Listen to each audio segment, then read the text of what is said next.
I was scared I was going to die, to be honest. This is a parent's worst nightmare. These are our neighbors, these are our friends, and this community is hurting today. We begin tonight with updates out of Georgia. Yeah, this will look behind us at Appalachia High School in Winder, Georgia, where two 14-year-old students and two teachers, they were killed in a mass shooting this morning. They've just been identified as 14-year-old students Mason Schermerhorn and Christian Angelo, and teachers Richard Aspinwall and Christina Ermery. 9 were also hospitalized. Police say 14-year-old Colt Gray, a student at the school, used an AR-15 style rifle. He's now in custody and will be tried as an adult charged with murder. Law enforcement says there's no evidence anyone else was involved, but they are following up on any potential leads. There is a lot of evidence that is being recovered and evaluated. We're going through everything to determine if there is any active threats to any schools in this area, this county, and the state of Georgia. Those that are deceased are heroes in my book. Those that are in the hospital recovering right now are heroes in my book. But also the heroes that we need to remember is our faculty and staff here at this school. Now, multiple agencies, including the FBI, Georgia Bureau of the FBI, and Barrow County Sheriff's Office, they responded within minutes. 2 school resource officers who were at that high school were first to apprehend the suspect, who immediately surrendered. Tonight, we're hearing from students who were in class when this all happened. I heard like the policemen were chasing the person up and down the hallways. You can hear the shooting, but from like afar. I've heard people like their teachers getting shot, and they're getting shot and like barely getting missed by the bullets and stuff. That's honestly a place I've honestly felt protected. Now I don't even want to be in the hallways long. Now, community members gathered for a vigil this evening, holding each other up in support. The criminal investigation is ongoing.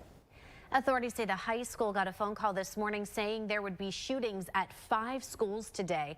And tonight, the FBI's Atlanta division confirming of this very suspect was previously identified as a threat through several anonymous tips back in May of 2023. The FBI says deputies interviewed him and his father, but there was no probable cause for arrest or additional law enforcement action at that time. We're also tracking reaction from lawmakers and officials tonight in the wake of this tragedy. Kasha Hancock live in studio with us right now with some of that reaction. Kasha? I'm just going to pull up a few. First, we have President Joe Biden making a tweet on X. He says in part, quote, "Jill and I are mourning the deaths of those whose lives were cut short due to more senseless gun violence and thinking of all the survivors whose lives are forever changed in Winder, Georgia." Next, we have Vice President as well as Democratic presidential candidate Kamala Harris, who also made a tweet on X saying in part, "Our hearts are with the students, teachers, and families impacted by the shooting, and we are grateful to the first responders and law enforcement on the scene. This is a senseless tragedy, and it does not have to be this way." Then we also have from Republican presidential candidate Donald Trump making this tweet saying, "Our hearts are with the victims and loved ones of those affected by this tragic event in Winder, Georgia. These cherished children were taken from us far too soon by a sick and deranged monster." And lastly, we have the governor of Georgia, Brian Kemp. He says, "This is a day every parent dreads, and Georgians everywhere will hug their children tighter this evening because of this painful event. And as we continue to follow reaction to this tragedy, we'll make sure to keep you updated on air." Back to you. We now know tonight 3 people are facing charges in connection to a 2023 murder in Trotwood. Isaiah Messiah, Brianna Murphy, the 2 you see here, and then James Norman were all indicted for multiple charges, including murder. Trotwood police say back in May of last year, officers and fire crews responded to a house fire on Gardendale Avenue. When they arrived, they found Jaquan Hardy dead inside the bedroom of a home. Investigators say Hardy died from a gunshot wound and not the fire. Police say Murphy turned herself in yesterday. Norman was already in custody on unrelated charges. Messiah was taken into custody with the assistance of the U.S. Marshals and Springfield Police. We got a look at I-75 North near Shelby County now from our ODOT cameras. The highway is back open after a deadly crash involving 3 semis. Now we have the scene of that crash from earlier. You can see that black cloud of smoke pouring into the sky. Ohio State Highway Patrol troopers say a semi was driving northbound on I-75 when it was hit from behind by another semi, which was then hit by the third. The cab and trailer of one of the semis caught fire following the crash. 43-year-old Lori Chetruska was killed. One other driver was taken to the hospital, is expected to be okay. The crash is under investigation. We now know tonight a 19-year-old is behind bars after police say he admitted to a deadly hit and run. It happened around 3 o'clock this morning at the intersection of Stanley Avenue and Webster Street. Police say the teen ran through a red light at high speed and hit another car before driving off. A 68-year-old woman was killed. Police believe alcohol and speed may have been a factor in the crash. They also say he doesn't have a valid driver's license. He's now being held in the Montgomery County Jail awaiting formal charges. And the woman you see here headed back to Ohio as we speak after being arrested in Nebraska for a crime committed in Beaver Creek. 52-year-old Janelle Nelson is charged in the deadly shooting of 55-year-old Michael Corrigan. That happened 2 weeks ago on Maple Lane. He was found dead in his home. Nelson is being extradited to the Greene County Jail, and police tell us they plan to interview her tomorrow morning. We're also told detectives are bringing back several items of evidence found in the vehicle she was driving when she was arrested. That'll be turned over to Ohio BCI for processing. Well, warm weather across the Miami Valley today and this evening, not quite as cool as it has been. Still pretty pleasant out there, though. 60s and 70s, 70 in Dayton, 65 Troy, 59 up in Wapakoneta right now. Again, compared to where we were this time yesterday, we're definitely warmer and also a little bit more humid. You could actually see to our southwest those darker green colors indicating a little bit more moisture. So we are starting to see our humidity climb a bit, still fairly dry off to our northeastern counties, but we will notice just a little bit more humidity heading into the day tomorrow, but still a very warm day, even warmer than we have been, starting out in the upper 50s, close to 90 by the afternoon with a mix of sun and clouds. It's looking good. Coming up, though, I'm tracking our chance for rain as well as another cool down in just a bit. Ohio could be on its way to expanding how people can gamble. Today, State Senator Niraj Antani introduced a bill to legalize internet casino gambling. Jenny Borick now joins us live. So, Jenny, how has the state slowly been expanding gambling? Yeah, Elise and Adam, Ohio already expanded gambling by legalizing sports betting, which went into effect less than 2 years ago.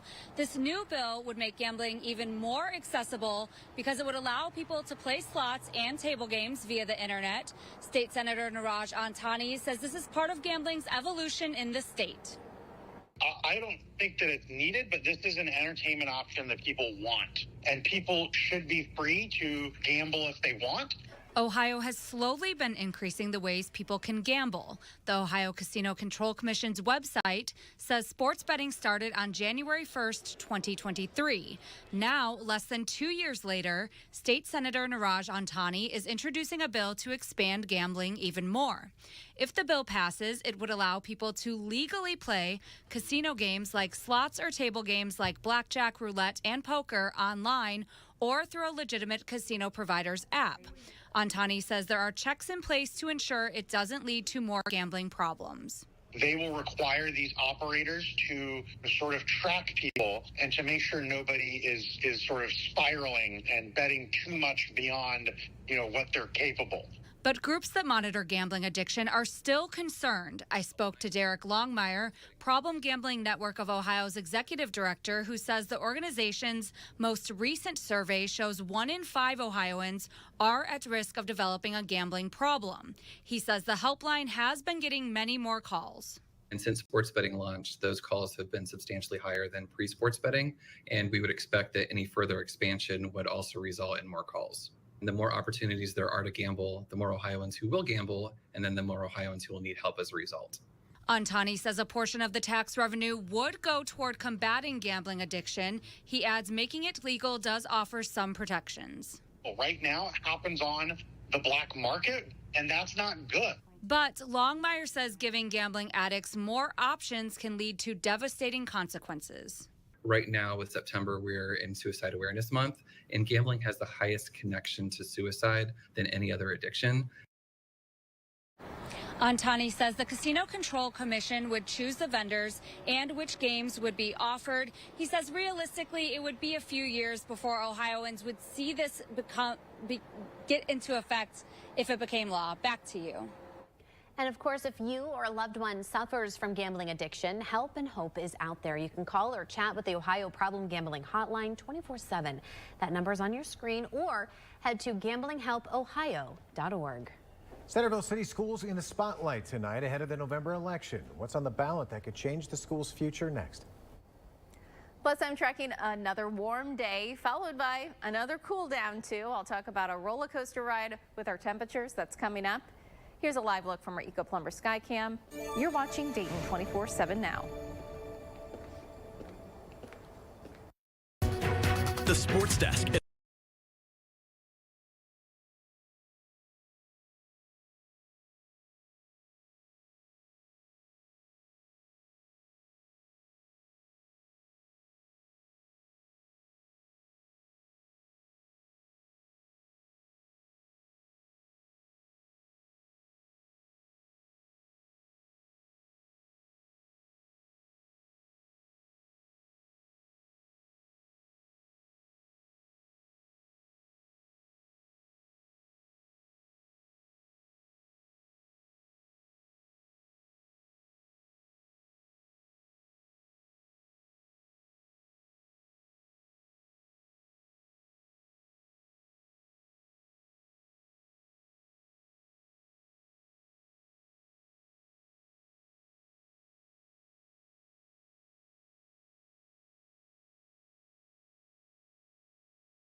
Run.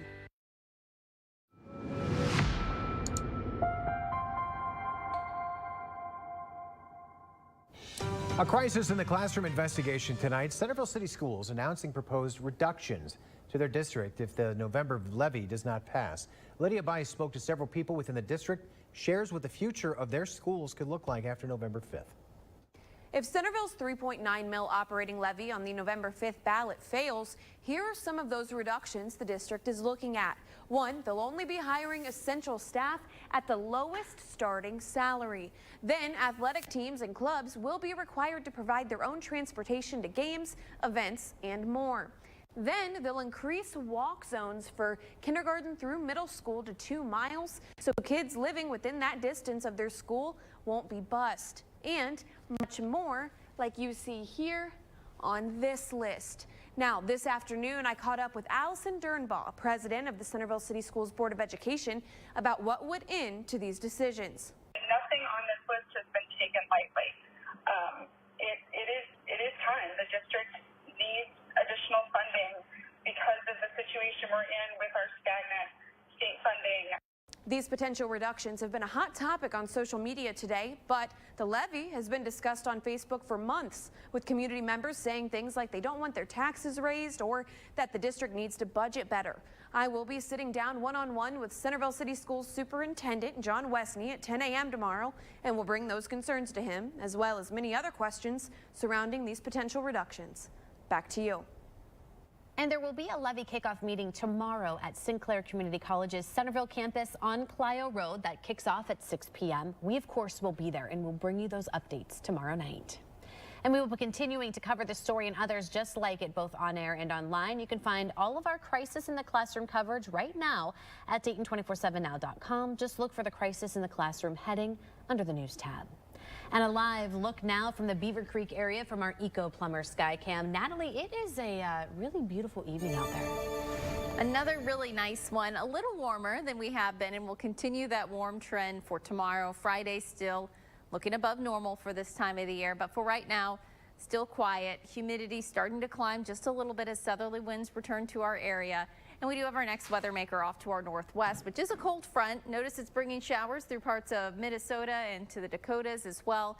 And that will eventually arrive, bringing us a chance for some rain and storms. Unfortunately, not going to be enough rain to really relieve us from the drought conditions that we have across the area. But as I say, we can take what we can get at this point of the season, because this is going to quickly move its way through, perhaps as early as Thursday night. Can't rule out a few showers, but it's really during our day on Friday afternoon into the evening. Scattered showers, couple of thunderstorms.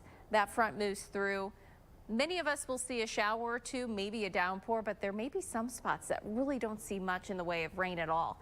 That then heads off to the east, and we will start to see some clearing weather with cooler, drier air then taking over. Below normal temperatures. Nice taste of fall by this weekend. As far as precipitation totals, rainfall totals are going to be on the lower end, perhaps a quarter of an inch, maybe around a half an inch of rainfall once this is all said and done with. So not a good soaking rain. Some spots will see more than others, but really it's going to be pretty dry, not just Friday with our one chance for rain. Next week is also looking really dry. Our new drought monitor comes out tomorrow. I do think we'll likely see some moderate drought conditions expand a little bit more westward. So I'll have that update coming in tomorrow, and I'll have a look at our 7-day coming up here in just a bit. A Special Wish Foundation reaching a major milestone today, granting their 1900th wish to Bryson Fisher. What this wish means to Bryson's family and how it's going to bring them all joy during a difficult journey. You're watching Dayton 24/7 now. Take Dayton 24/7 Now News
Special Wish Foundation has made another child's wish come true today. The organization also celebrating 40 years of giving families and children with life-threatening illnesses hope and a reason to smile. Today, Kasha Hancock caught up with the family whose dream came true and shares more. Every emotion, happy, excited, unbelievable that this is happening for him. Angel Fisher, 7-year-old Bryson Fisher's mother, saying as she walked through the doors of River Valley Credit Union, she couldn't help but get emotional, reflecting on how grateful she is for them and a Special Wish Foundation. Most times when we plan a trip, Bryson's in the hospital. So we don't plan too much far ahead, but this one here, we did. He's been great so far. Bryson has spastic quadriplegic cerebral palsy and epilepsy, intestinal failure, along with hydrocephalus. His mom, Angel, says he's been through so much in his life at such a young age, but they can't wait to see him have a great time on his special trip to Walt Disney World. A mother has told me I got the gift of seeing my child smile again. David Sire, president of a Special Wish Foundation, says that's what makes the work they do worth it, even if the future doesn't look promising for some families. Hopefully we celebrate the success of a child beating their illness, but in those cases where we know that's not going to happen, we have built memories for that family. And as the Fishers begin to prepare for their exclusive resort stay, they tell us what they're most looking forward to, emphasizing how grateful they are for the love and support that is continuously being shown to them. I'm excited to show him the hospitality and the great things about he's going to see. For Dayton 24/7 Now, Kasha Hancock. Well, it's week 3 of high school football. I'll have a preview of both teams for tomorrow's Thursday Night Lights as Northwestern will host Miami East. You're watching Dayton 24/7 Now.